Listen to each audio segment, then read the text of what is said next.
ariko yamusebeje ndababara menye na Munyango baracyari kumwe kwera baracyaswe ndumva nawe ngo kuri Munyango kiro respect wone icyana cy'igisire yagahita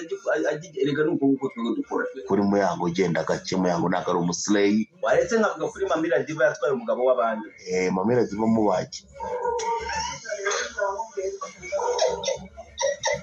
iyo ageze i Kigali biramunanira kubaga bikwerekeze inyereka abantu mwese mudakunda cya Jihad mwandike mu ni igitinganye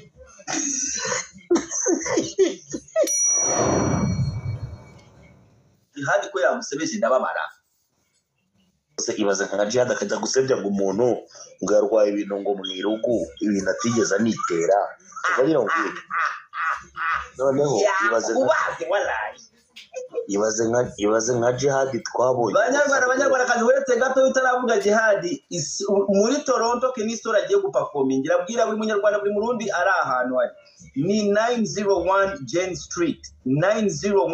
Street mugire ko Kenisoro uno munsi araba arimo arahatwika ubonye ko urimo urajya kwamamaza ibintu ngiye ntahembe we bagushyiriyeho urwo mudumba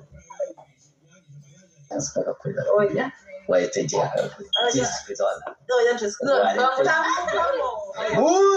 muze je muri Kanyamerika wallahi je akubita gasabwe Dumba ngo feteye ikintu cyitwa ibyana hano niyicariye buro igi bakite iki ngo fete ikintu cyitwa ibyana nange muvuge ngo igi abakobwa ho ni ibiraya ndagama na koga baziba bikeneye abana n'abadingo 901 Jane Street my friend ndashaka kubabwira ko tell a friend Kenisoro igikuri arabari barata indirimbo Brazil Dumba muranga yakubaze bro yerekanye ibiboro byawe ndavuga ati ndarazi umva none se abantu bose banzi bajya babibona ninde utajya bibona ahubwo Dumba uzabwire Jihad nawe azatubwira ahantu ise ari nibyo ari kuhakora ndahindura kamera abantu barebe murakora sha we Dumba uzatubwire Jihad ngo atubwire ahantu ise ari umwise Sipiriyani atubwire nibyo ari kuhakora agenge biboro itajya kuvuga se w'umuntu we yavuze umutwe wawe nta uburegere Dumba azatubwira ahantu sari aha ubu ntabwo reba ibintu uvuze Jihad arazinduka gukorera karayivu boro wakonge nawe se akase do uretse ko wenda ngo mba mfite ibintu mba mpugiyemo byo ku cyokezo urumva agasoma boro yigira ngo yatumbagira karayivu ngo bikantesha umutwe uriya ni iminota 12 gusa nonge no gukora kalive iminota 12 ngaruka ibintu byose nabishoje ngo no gukora kalive iminota 12 ukagaruka ibintu byose wabishoje bikwerekeze binyereka abantu mwese mudakunda cya Jihad mwandike mu ni igitinganye muri turajure mbafite ubuhungu bwanjye bwo bwiryamira muri ya mazu uri kumva afite amabati umatira bwa sempre afite amabati y'imigongo yatorirwa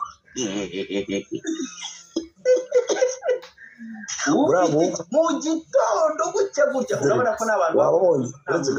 wabonye abahungu banjye nakubwiraga nta n'uri wanjye dore babahungu banjye tayari baba batagiye vuba abahungu banjye ni nk'abafana ba Jay Polly baba bari tayari squeeze byose byanditsemo mani ngo byari nzi ko biswara byose mani uzi ko wanoza abantu mani ujya aba ni abahungu banjye baba bari tayari kuri matera za sempre barijyanye kuri matera za sempre bikarabira rimwe mu cyumweru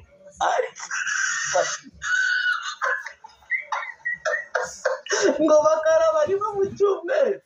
ariko baba bategereje kubaga nage no kuvuga ngo none uzarebe wenda nyine nagiye nakoze nka live ahantu bakumva ndimo ndavuga amabwa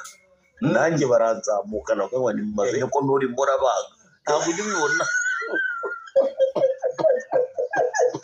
ngo baga ntabwo ujya ubabona nanjye bajya banzambukana bakabana babera ntabwo urimo urabaga ntabwo tugiye ibura kuva noneho hari n'ukuntu ugenda ukabaga bakabona ibintu urimo urabaga ntabwo urimo urabaga neza bihita bikubwira ngo ntabwo urimo urabaga neza noneho hari igihe nza nyine nko ku karayivu nko k'umuntu ngo uri kuvuga ibintu biri gento noneho ukajya kumva ukuntu barimo uravuga babe ntabwo uri kubaga mu baga uwo muri kuvuga ati babe ibyo byihorera ubivuga iki baga nka buriya wenda n'urugero ugiye nko kuri live wenda nk'iyambonye ni urugero urumva twa duhungu turaza twamara kuza noneho tukabona nta kintu turimo turakuramo mugahita bumubwira ati vuba vuba itubaga ariko mu buhungu bwawe nawe wita ngo ni bwoga ni rimwe mu cyumweru bwiyongera rimwe mu cyumweru bwiyongera rimwe mu cyumweru ariko ntibujya bubura muri buri birori ibirori byose biba burimo noneho nk'ejo bundi tumira ku ubuhungu bwawe buri Toronto banza ububwire ko uno munsi bugomba kubwira bagenzi bwabo ko 910 Jane Street niho biza kubera kwinjira n'ubuntu dore ko ari ubukene Kenisoro gukubita umuziki PCK yahaye Kenisoro ibihumbi 5 byo guperforminga abantu abishurira niba yibye ndumukire wanje we noneho naye niba yibye urumva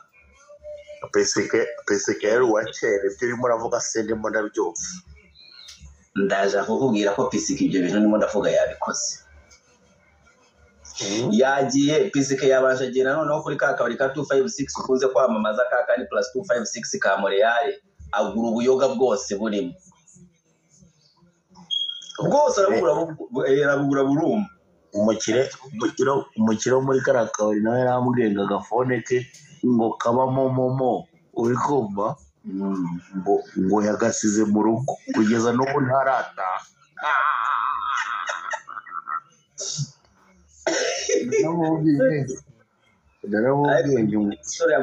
Kenisoro nta mafaranga ashobora kumpa Kenisoro ninjye umuha amafaranga ahubwo ibikorwa by'abanyarwanda bigomba kwamamazwa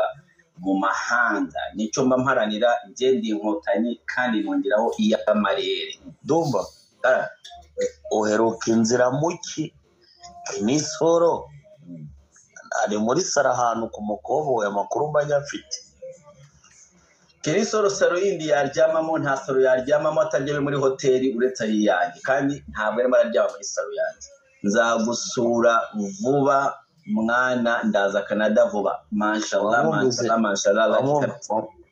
wamwumvise lakini ko nawe agiye gutoroka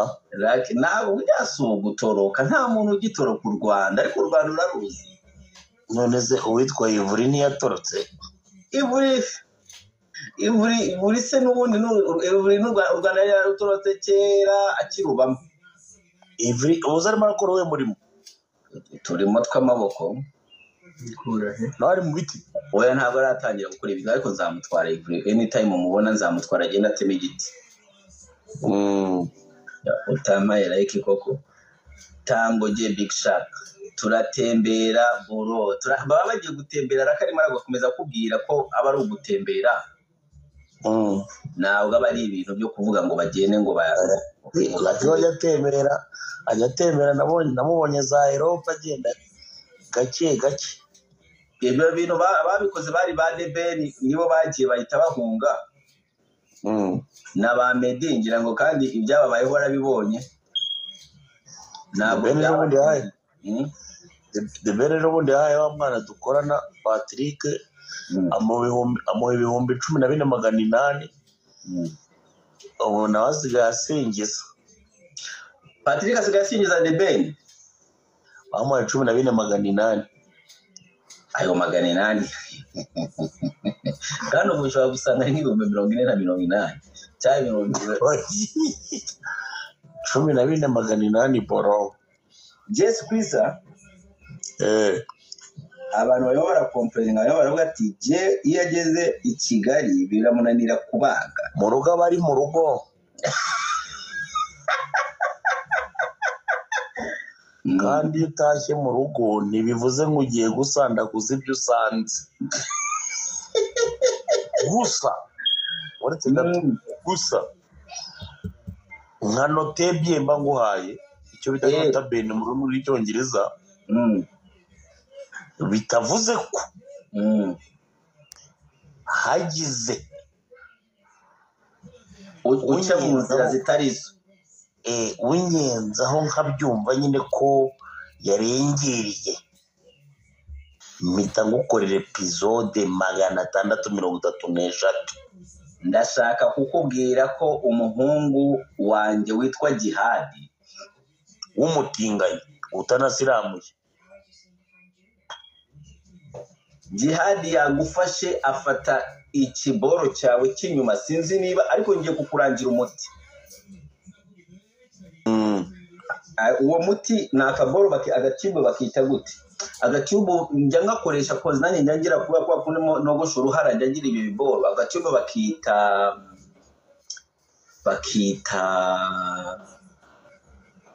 ndakakohereza ngakohereze mani ibyo biboro usigaho rimwe nanjye byari byaranze ariko urasiga Jihadi ko yamusebeje ndababara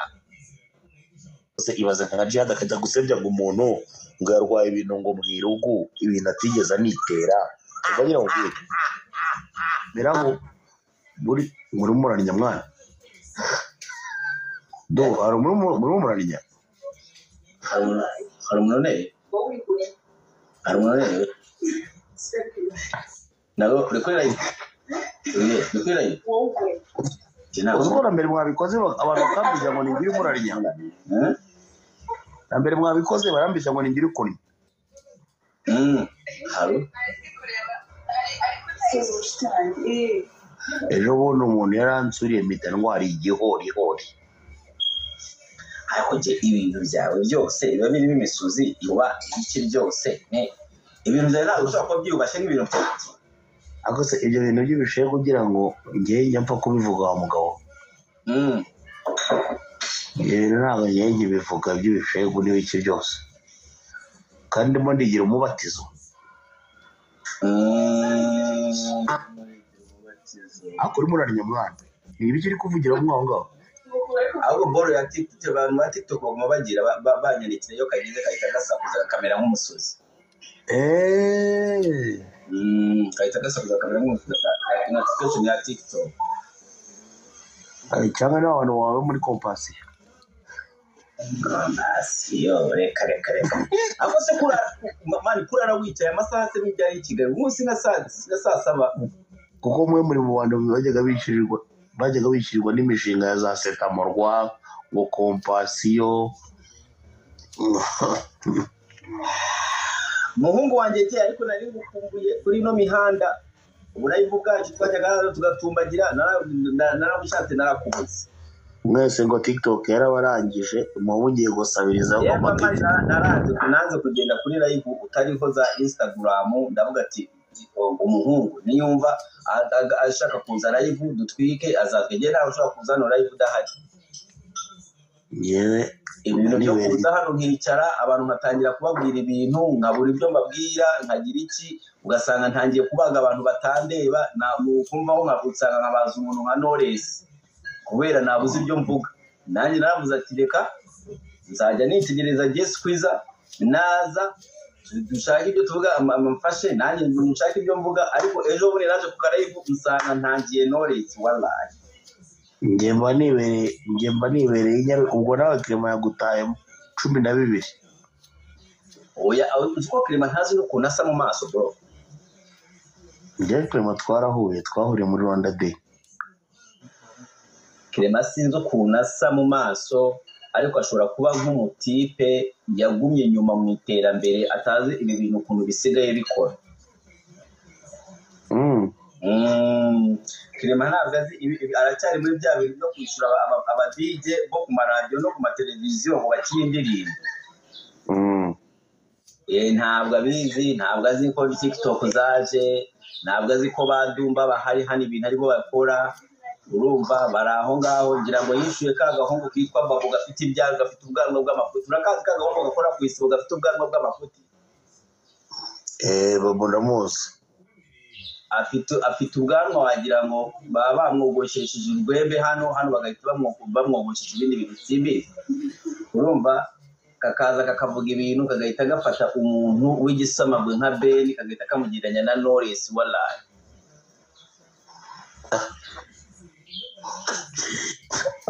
ibintu bavanga amasakara menduka ako Ben yagukoze iki ko yari inshuti ya kandi ko yambwiye ko ejo bundi yarambuye akaboko kandi ngo yahaye Patrick 14,000 yahaye Patrick 14,000 se Patrick sijya kwiye we Kevin kajya ko yaguhaye ajya Kevin kajya guha amafaranga ariko bunyamasisi arasetsa wallahi Kevin kajya guha amafaranga ngana Kevin Kade uzwa Kevin Kade aba yumva yanagoreza 4,000 ngo nurangiza usasa umubiri umutwikire wivuye inyuma bikomeye cyane izindi nkuru nari mfite mwumvise ko umuhungu wawe hari igikobwa cyamufashe ngo cyitwa Mamira Diva ngo kiguma kimusa munsi ku wundi ati yataye umutwe ayo niyo makuru mba niyicariye hano mba nashaka kuvuga waje ugaragara andi amakuru mfite agiye gutuma mitajya no kuryama ngo tuvugana ni uwitwa Kimenyi ry'imboga ndimo ndavuga ibya Mamira Diva Kimenyi usimbukiye gute ngiye kubura ukuntu Kimenyi bimeze nanjye nirangiza ndakomeza ibya Mamira Diva sibyo se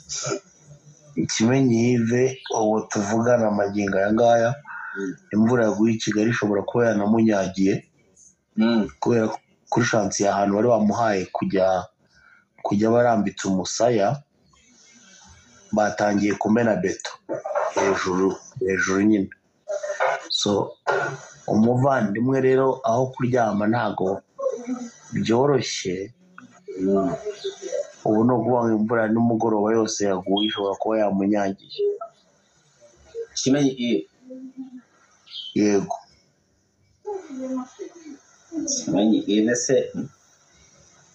njye amakuru mfite ariko yakimenye ndaje ngaruke kujya Mamira Diva ngo Muyango yaramubwiye atushobora kugenda ariko itu ya mu gitondo urayemerewe atandukanye ariko ituru ya mu gitondo barayikora waba uri umukene se ukabasha kurongora Kimenyi ararongora rero ako Kimenyi yagukoze iki ko mbona umubaga cyane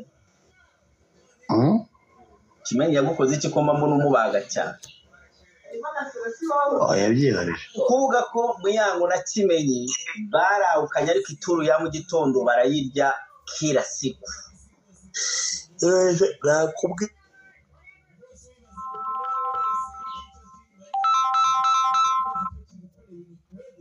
umuntu w'umutindi nka Kimenyi yaba yabonye na taxi imugeza kwa Muyango erega bariya reka nkubwiye baya ntabwo bazatandukana ntabwo ari nabyo twifuza ariko ntabwo byumva wowe ntabwo ari nabyo twifuza ni ukuvuga ko Muyango harara nanone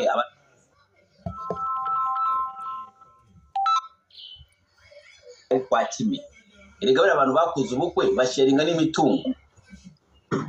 ibyo nibyo tubifuriza nyine ibyo mujya muvuga ngo Muyango aba yagiye gusambana mumenye ko Muyango we na Kimenyi babaye umwe Dumba gerageza ndakwinginze ndagusabye kuri Muyango ushyireho more respect apana gushyiraho respect gusa more respect